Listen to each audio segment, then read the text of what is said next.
नमस्कार मित्रों, आज हम चर्चा करने वाले हैं 5M formula for zero accident.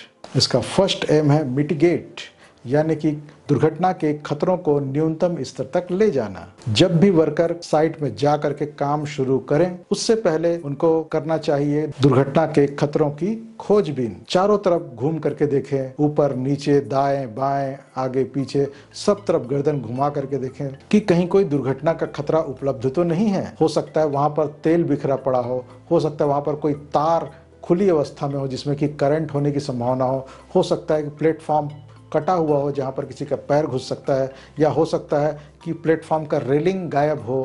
तो इस प्रकार से कोई भी खतरा किसी भी कार्यस्थल पर हो सकता है। तो उन सभी खतरों को खोजना ये होगा सबसे पहला काम, जो कि वर्कर्स साइट में काम शुरू करने से पहले करेंगे।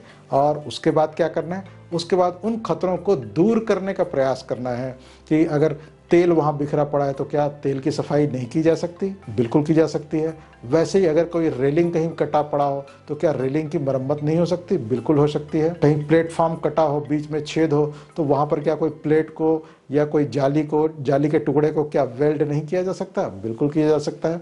तो इस प्रकार से दुर्घटना के जिन जिन खतरों को हम निपटारा कर सकते हैं उन सभी को पहले निपटारा कर दें, और उसके बाद कुछ ऐसे खतरे हो सकते हैं जो कि आपके लेवल के नहीं हैं, उनको दूर करना। ऐसे खतरों की जानकारी आप अपने उच्च अधिकारियों को दे दें। सुपरवाइजर हो सकता है, इंजीनियर हो सकता है, या कोई मैनेजर हो सकता है जिस पर कि उस साइट की और आपके काम की जिम्मेदारी हो। तो इस प्रकार से जिम्मेदार अधिकारियों को इसकी सूचना दे दें तो कुछ खतरों को वो खुद दूर करवा देंगे। उसके अलावा अगर कुछ खतरे बच जाते हैं जिनका कि इलाज नहीं हो पा रहा है, तो फिर अपने सभी वर्कर्स जो साथी भाई हैं उन सबको बता दें कि इस साइट में कहां पर क्या क्या खतरा है और किस किस प्रकार की सावधानियां बरतनी होगी काम के दौरान, ताकि कोई भी एक्सीडेंट किसी का भी ना हो। और सेकंड एम है माइंडफुलनेस। कार्यस्थल पर कार्य करते समय कर्मियों का ध्यान पूरी तरीके से काम पर ही होना चाहिए, ताकि वो काम को बड़े ही अच्छे तरीके से पूरी क्वालिटी के साथ कर सके,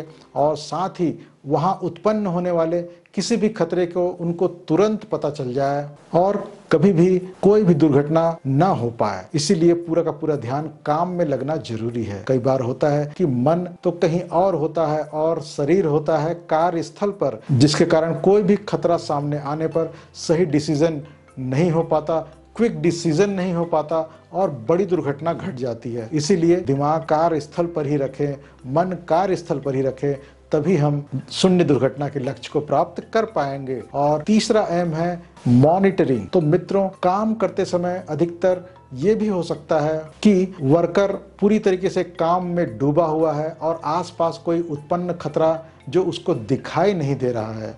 ऐसी स्थिति में एक व्यक्ति अगर दूर से खड़ा होकर के उनकी निगरानी कर रहा होगा, उनकी देखभाल कर रहा होगा, तो वह उनको आगाह कर सकता है, उनको दुर्घटनाओं से बचा सकता है। ऐसा व्यक्ति अनुभवी श्रमिक हो सकता है या कोई सुपरवाइजर हो सकता है। तो इस प्रकार कोई भी काम करने वाली टीम को देखरेख करने के लिए हमेशा एक सुपरवाइजर या एक निगरानीकर्ता जरूर होना चाहिए। चौथा एम है मेडिटेशन। मित्रों, घर से जब वर्कर काम में आते हैं तो उनके दिमाग में घर की चीजें घूमती रहती है, और अगर उनको काम में सीधे सीधे भेज दिया जाए तो दुर्घटनाओं की संभावना बढ़ जाती है।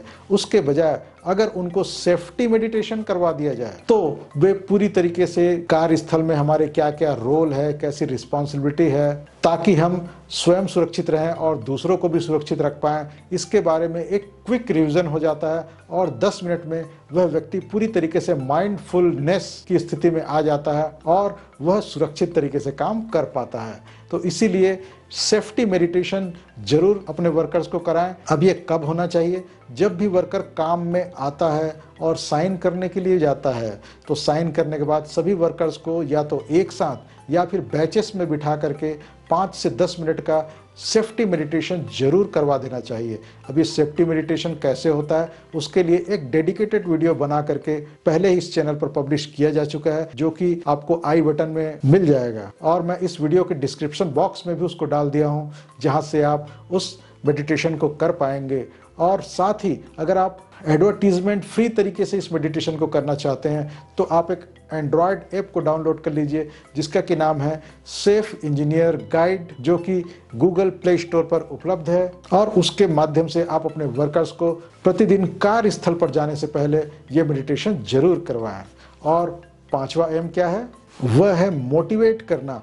वर्कर्स को सेफ्टी के लिए मोटिवेशन की जरूरत होती है, और वह मोटिवेशन किनके माध्यम से मिलेगा?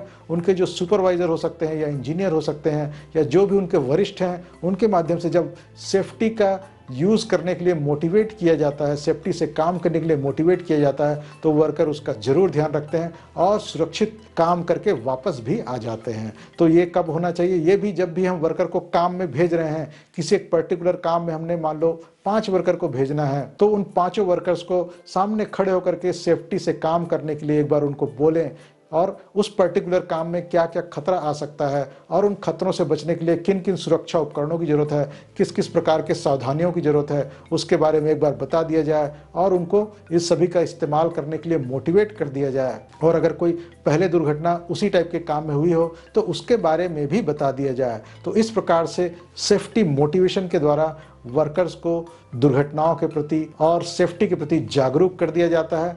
तो इस प्रकार वर्कर्स किसी भी दुर्घटना की स्थिति को अच्छे तरीके से हैंडल करने में सक्षम हो जाते हैं। तो मित्रों, इन 5M फार्मूला को आप अपने साइट में अप्लाई करिए और अपने साइट को दुर्घटना मुक्त बनाइए। अगर ये वीडियो आपको पसंद आया हो तो कम से कम 2 साथियों को जरूर इसे शेयर कर दें, और अगर आप पहली बार इस चैनल पे आए हैं तो इस चैनल को सब्सक्राइब कर दीजिए ताकि इस प्रकार के इंपॉर्टेंट वीडियो आपको हमेशा मिलते रहें। तो मिलेंगे अगले वीडियो में, तब तक के लिए नमस्ते जी।